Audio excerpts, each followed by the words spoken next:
Makita. Doon naman yung ano, mga kasopar, isda. Penguin yata yan. Penguin ay octopus.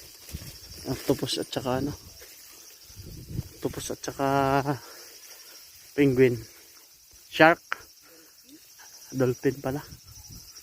Yan, dolphin, oh. Yan. Nakaraan taon, mga ano yun eh. Mga halaman sa lupa. Ngayon, sa dagat naman, oh. Yan, dolphin yan.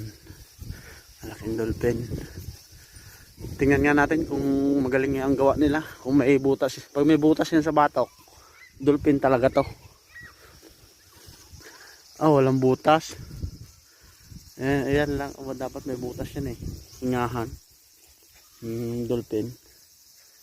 Dapat